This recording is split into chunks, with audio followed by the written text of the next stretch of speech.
Hello everyone, how are you all. आज हम लोग पढ़ने वाले हैं क्लास 10th की हिंदी की बुक कृतिका से चैप्टर नंबर 3 साना साना हाथ जोड़ी। चैप्टर शुरू करने से पहले मैं आपको बता दूं कि इस चैप्टर को हम लोग पार्ट वाइज डिवाइड करके पढ़ने वाले हैं, क्योंकि हर एक पार्ट को हम अच्छी तरह से समझेंगे। तो चलिए शुरू करते हैं। चैप्टर नंबर 3 साना साना हाथ जोड़ी। साना साना हाथ जोड़ी का मतलब क्या होता है? छोटे छोटे हाथों को जोड़कर। और इसकी जो लेखिका है वो है मधु काकरिया। मधु काकरिया ने हमें अपने यात्रा के बारे में बताया है। इस चैप्टर में हम लोग मधु काकरिया की यात्रा के बारे में जानेंगे कि वो कहाँ गई थी और किस तरह से उन्होंने टाइम स्पेंड किया था। राइट। तो यहाँ लिखा है, मैंने हैरान होकर देखा आसमान जैसे उलट पड़ा था और सारे तारे बिखर कर नीचे टिमटिमा रहे थे। दूर ढलान लेती तराई पर सितारों के गुच्छे रोशनियों की एक झालर सी बना रहे थे। क्या था वह रात में जगमगाता गैंगटॉक शहर था।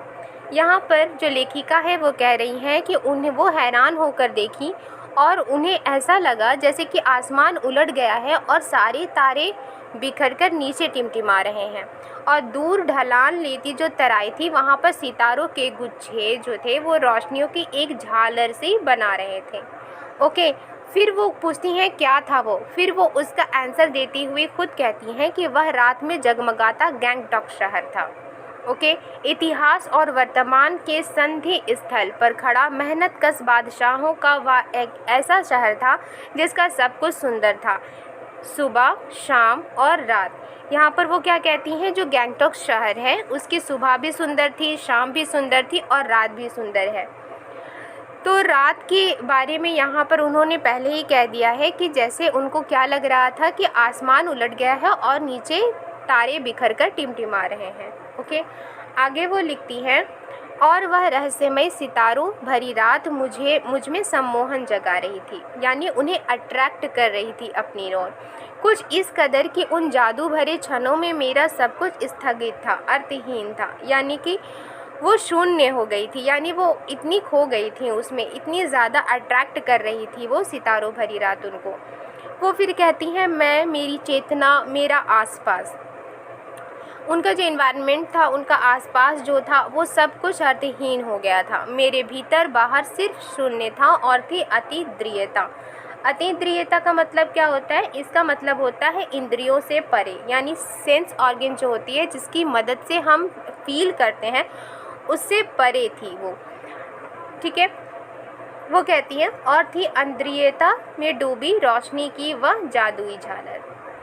ठीक है, फिर वो कहती हैं, धीरे धीरे एक उजास उस शून्य से फूटने लगा, यानी उनके धीरे धीरे एक उजाला उसी शून्य से, वो किस में चली गई थी, वो शून्य हो गई, बहुत अट्रैक्ट थी, अट्रैक्ट कर गई थी वो सितारों भरी रात और उसमें वो खो गई थी। तो उसी में से फिर एक उजाला फूटने लगी और वो कहती हैं एक प्रार्थना होठों को छूने लगी और फिर वो एक प्रार्थना करने लगी, साना साना हाथ जोड़ी गर्दहु प्रार्थना, हमरो जीवन तिमरो कौशेली।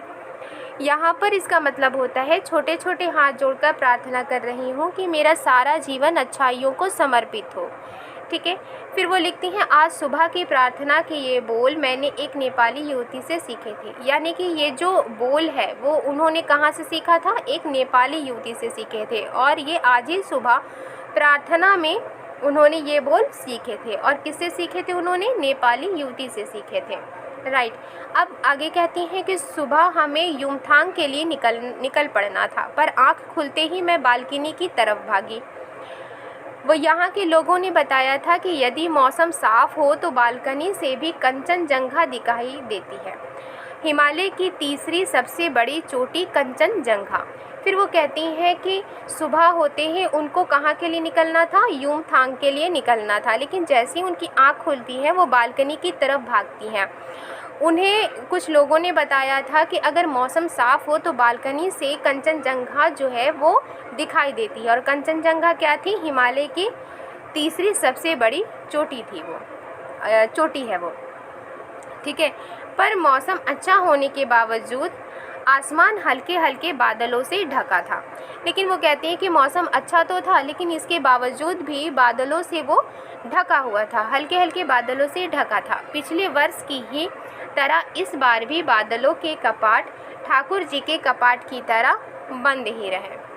ठीक है, कंचनजंघा ना दिखनी थी ना दिखी, यानी कि वो कहती हैं कि इस बार भी बादल का जो कपाट, मतलब कपाट का मतलब होता है दरवाज़ा। ओके, बादलों के जो दरवाजे थे वो ठाकुर जी के कपाट यानी उनके दरवाजे की तरह ही बंद ही रहे। कंचनजंघा ना दिखनी थी और ना दिखी, पर सामने ही रकम रकम, रकम रकम का मतलब होता है तरह तरह के, रंग बिरंगे इतने सारे फूल दिखाई पड़े कि लगा फूलों के बाग में आ गई हूँ। फिर उन्हें कंचनजंघा तो दिखाई नहीं देता है, लेकिन उन्हें बहुत सारे रंग बिरंगे फूल ज़रूर दिखाई देते हैं और उनको ऐसा फील होता है जैसे कि वो वहाँ पर एक फूलों के बाग में आ गई हैं। फिर वो आगे कहती हैं, बहरहाल गैंगटॉक से 149 किलोमीटर की दूरी पर युमथांग था। युमथांग यानी घाटियाँ। सारे रास्ते हिमालय की गहनतम यानी गहरी घाटियाँ और फूलों से लदी वादियाँ मिलेंगी आपको। ये कौन कह रहे हैं? ड्राइवर कम गाइड, यानी वो ड्राइवर भी थे और गाइड भी थे और जिनका नाम था जितेन नारगे। ड्राइवर कम गाइड जितेन नारगे मुझे बता रहा था, क्या वहाँ बर्फ़ मिलेगी? ये कौन कहती हैं? ये लेखिका के पूछती हैं। किससे पूछती हैं? ड्राइवर कम गाइड से, जिनका नाम था जितेन नारगे। ओके, मैं बचकाने उत्साह से पूछने लगती हूँ, यानी कि वो बच्चे की तरह पूछने लगती हैं। वो फिर कहते हैं, चलिए तो।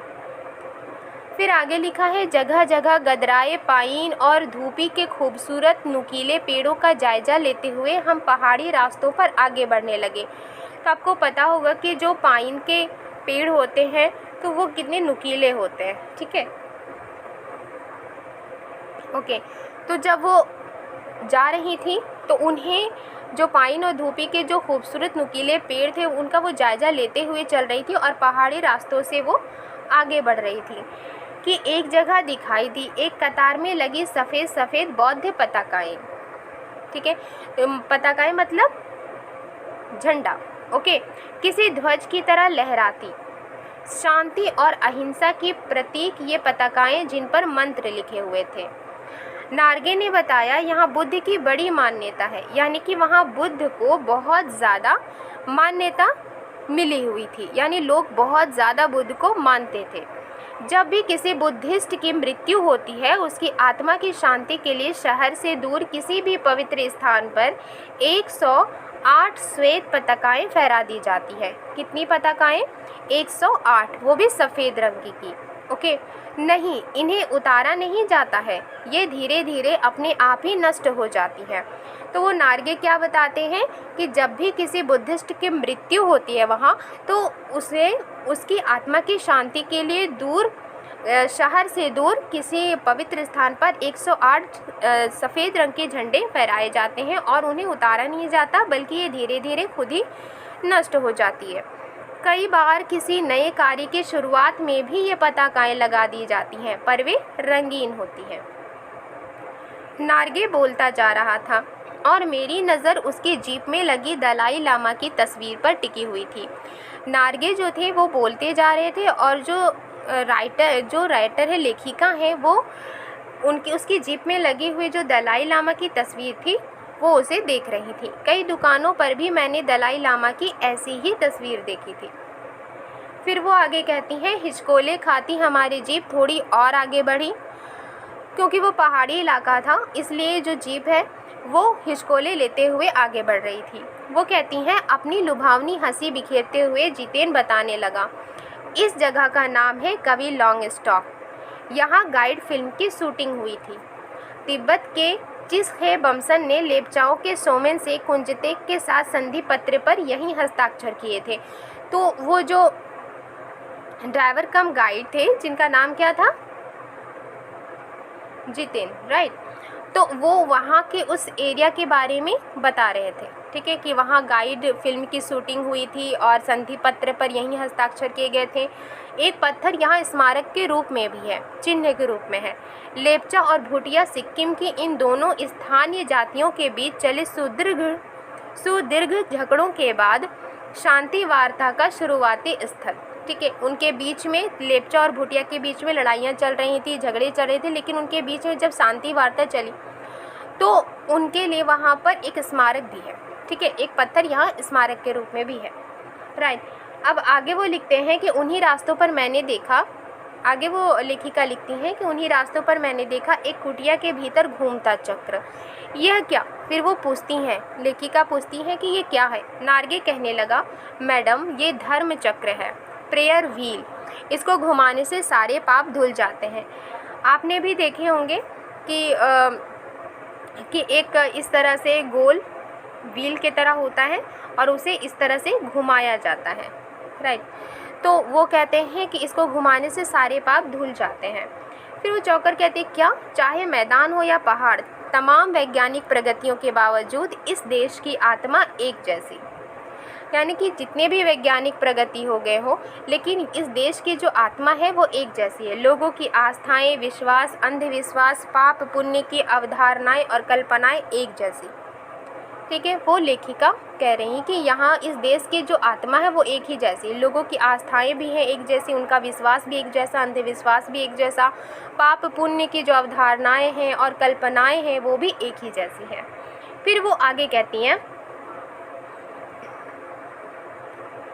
रफ्ता रफ्ता हम ऊंचाई की ओर बढ़ने लगे, बाजार, लोग और बस्तियां पीछे छूटने लगे। फिर वो आगे और भी बढ़ती जा रही थी और उनके साथ और भी सभी थे। अब परिदृश्य से चलते चलते स्वेटर बुनती नेपाली युवतियां और पीठ पर भारी भरकम कार्टून ढोते बौने से दिखते बहादुर नेपाली ओझल हो रहे थे। अब नीचे देखने पर घाटियों में ताश के घरों की तरह पेड़ पौधों के बीच छोटे छोटे घर दिखाई दे रहे थे। तो जैसे ही वो आगे की ओर बढ़ रही थी ऊंचाई की ओर, और पीछे जब वो मुड़कर देखती हैं तो उन्हें जो घाटियों में जो घर थे वो घाटियों में जो ताश के घरों की तरह पेड़ पौधे के बीच छोटे छोटे घर दिखाई दे रहे थे, ठीक है। फिर वो कहती हैं आगे, हिमालय भी अब छोटी छोटी पहाड़ियों के रूप में नहीं वरन अपने विराट रूप एवं वैभव के साथ सामने आने वाला था। यानी वो हिमालय की और नज़दीक होती चली जा रही थी। न जाने कितने दर्शकों, यात्रियों और तीर्थाटनियों का काम में हिमालय, पल पल परिवर्तित हिमालय, यानी पल पल बदलने वाला हिमालय। फिर वो कहती हैं कि और देखते देखते रास्ते वीरान, संकरे मतलब बहुत ही नैरो हो जाता है, ठीक है। वो रास्ते मतलब चौड़े नहीं होते, बहुत ही नैरो हो जाती है वो संकरे रास्ते, उन्हीं को कहते हैं। और जलेबी की तरह घुमावदार होने लगे थे। हिमालय बड़ा होते होते विशालकाय होने लगा, यानी बहुत बड़ा दिखने लगा था। घटाएं गहराती गहराती पाताल नापने लगी थी। यानी जो घटाएं थी, जो जब वो ऊंचाई की ओर जा रही थी और जब देख रही तो जो गहराई थी वो पाताल की तरह लग रही थी। वादियाँ चौड़ी होने लगी, बीच बीच में करिश्मे की तरह रंग बिरंगे फूल शिद्दत से मुस्कुराने लगे। उन भीमकाय पर्वतों के बीच और घाटियों के ऊपर बने संकरे कच्चे पक्के रास्तों से गुजरते, यानी कि नैरो रास्ते से गुजरते, यूँ लग रहा था जैसे हम किसी सघन हरियाली वाली गुफा के बीच हिचकोले खाते निकल रहे हों। उनको ऐसा फील हो रहा था कि वो जिस रास्ते से जा रही हैं कि वहाँ पर जिस रास्ते से होकर जा रही थी वहाँ पर बहुत ही ज़्यादा हरियाली थी, और ऐसा गुफा के बीच से होते हुए हिचकोले खाते हुए वो निकल रहे हों। ओके, तो आगे वो कहती है कि इस बिखरी असीम सुंदरता का मन पर यह प्रभाव पड़ा कि सभी सैलानी झूम झूम कर गाने लगे, सुहाना सफ़र और ये मौसम हंसी। यानी कि वो सुंदरता जो थी वो असीम थी, बहुत ज़्यादा खूबसूरत थी वो सीन। ओके, लेकिन वो लेखिका कहती हैं पर मैं मौन थी, चुप थी, किसी ऋषि की तरह शांत थी। मैं चाहती थी कि इस सारे परिदृश्य को अपने भीतर भर लूँ। वो चुपचाप ही वो सोच रही थी कि वो जितना भी सारा सीन है, वो दृश्य है, परिदृश्य, वो अपने भीतर भर ले। पर मेरे भीतर कुछ बूंद बूंद पिघलने लगा था। जीप की खिड़की से मुंडकी, मुंडकी मतलब क्या होता है? सर होता है, ठीक है। मुंडकी मतलब क्या होता है? सर होता है। ओके, तो वो कहती हैं कि जीप की खिड़की से मुंडकी यानी सर निकाल निकाल मैं कभी आसमान को छूते पर्वतों के शिखर यानी चोटियों को देखती, ओके, तो कभी ऊपर से दूध की धार की तरह झरझर गिरते जलप्रपातों को, ठीक है। तो जब जलप्रपात किसे कहते हैं? जो ऊंचाई से जो झरने गिरते हैं और वो बहुत दूध की तरह लगते हैं दिखने में, एकदम साफ, एकदम दूध की तरह। ठीक है, तो उसी को कह रही हैं कि ऊपर से दूध की धार की तरह झरझर गिरते जलप्रपातों को, झरनों को। तो कभी नीचे चिकने चिकने गुलाबी पत्थरों के बीच इठला इठला कर बहती चांदी की तरह कौंध मारती बनी ठनी तिस्ता नदी को। सिलीगुड़ी से ही हमारे साथ थी यह तिस्ता नदी, पर यहाँ उसका सौंदर्य पराकाष्ठा पर था, यानी बहुत खूबसूरत तिस्ता नदी लग रही थी। इतनी खूबसूरत नदी मैंने पहली बार देखी थी। मैं रोमांचित थी, पुलकित थी, चिड़िया के पंखों की तरह हल्की थी। वो बहुत ही ज़्यादा उसे देखकर रोमांचित हो रही थी। फिर आगे वो लिखती हैं, मेरे नगपति मेरे विशाल, मैंने हिमालय को सलामी देनी चाहिए कि तभी जीप एक जगह रुकी। खूब ऊंचाई से पूरे वेग के साथ ऊपर शिखरों के भी शिखर से गिरता फेन उगलता झरना। इसका नाम था सेवन सिस्टर्स वाटरफॉल। फ्लैश चमकने लगे, यानी कि वहाँ पर जिन्होंने कैमरा लिया था वो उसकी फ़ोटो क्लिक करने लगे। सभी सैलानी इन खूबसूरत लम्हों की रंगत को कैमरे में कैद करने में मशगूल थे, यानी सभी बिज़ी हो गए थे। इतनी खूबसूरत झरने को देखकर, इतने खूबसूरत सीन को देखकर वो सभी बहुत अट्रैक्ट हो गए थे और सभी क्या कर रहे थे, कैमरे से पिक्चर ले रहे थे। ठीक है, आगे लिखा है, आदिम युग की किसी अभिशप्त राजकुमारी सी मैं भी नीचे बिखरे भारी भरकम पत्थरों पर बैठ झरने के संगीत के साथ ही आत्मा का संगीत सुनने लगी। तो जब वो क्या करती हैं लेखिका कि वो एक पत्थर पर बैठ जाती हैं और झरने की आवाज़ कैसे होती है, कलकल की तरह होती है, एक संगीत की तरह लगती है।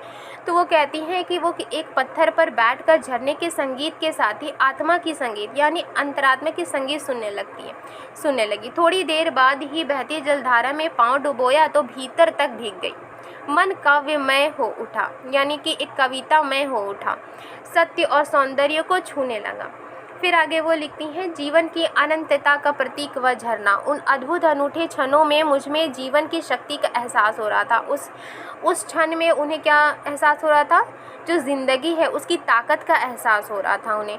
इस कदर प्रतीत हुआ कि जैसे मैं स्वयं भी देश और काल की सरहदों से दूर बहती धारा बहने लगी हूँ। उन्हें ऐसा लगा जैसे कि वो खुद जो देश की सरहद होती है, जो काल की समय की सरहद होती है, जो काल की देश की सरहद होती है, तो वो कहती कि इनसे दूर बहती धारा बनकर वो बहने लगी हैं। भीतर की सारी तामसिकताएं का मतलब क्या होता है? तामसिकताएं का मतलब होता है तमोगुण से युक्त यानी कुटिल, राइट। तो कह रही हैं कि भीतर की सारी तामसिकताएं और दुष्ट वासनाएं मतलब बुरी इच्छाएं इस निर्मल धारा में बह गईं। मन हुआ कि अनंत समय तक ऐसे ही बहती रहूं, सुनती रहूं इस झरने के पुकार को। उनको लगा कि हमेशा वो इसी तरह से इस बहती हुई नदी को सुनती रहें और इस झरने के पुकार को सुनती रहें। पर जितेन मुझे ठेलने लगा, आगे इससे भी सुंदर नज़ारे मिलेंगे। तो जैसे ही वो उसी में खोई हुई थी तो उन्हें क्या लग रहा था कि वो इसी झरने के पुकार को ऐसी जो अनंत समय तक इसी तरह वो बहती रहे, झरने के पुकार को सुनते रहे। लेकिन उसी वक्त जो जितेन थे, ड्राइवर कम जो गाइड थे, वो उन्हें क्या करने लगे, ठेलते हैं और कहते हैं कि आगे इससे भी सुंदर नज़ारे मिलेंगे। फिर वो कहती हैं कि अनमनी सी मैं उठी, थोड़ी देर बाद ही फिर वही नज़ारे आँखों और आत्मा को सुख देने वाले। कहीं चटक हरे रंग का मोटा कालीन ओढ़े तो कहीं हल्का पीलापन लिए तो कहीं पलस्तर उखड़ी दीवार की तरह पथरीला और देखते ही देखते परिदृश्य से सब छूमंतर। यानी जैसे जैसे आगे बढ़ रही थी तो जो वो नज़ारे देख रही थी वो पीछे छूट रहे थे, जैसे किसी ने जादू की छड़ी घुमा दी हो। सब पर बादलों की एक मोटी चादर, सब कुछ बादल में। तो जैसे जैसे वो ऊपर चढ़ रही थी वहाँ पर क्या हो रहा था कि वो जो बादलों की एक मोटी चादर वहाँ पर बादलमय हो चुका था। ऐसा लग रहा था जैसे बादलों की एक मोटी चादर वहाँ पर हो। ठीक है, तो सब कुछ बादलमय हो चुका था। तो आज के लिए बस इतना ही। नेक्स्ट क्लास में हम लोग पार्ट 2 कंप्लीट करेंगे। अगर आपको वीडियो पसंद आई है तो सब्सक्राइब करना मत भूलिएगा। मिलती हूँ नेक्स्ट वीडियो में। Thank you.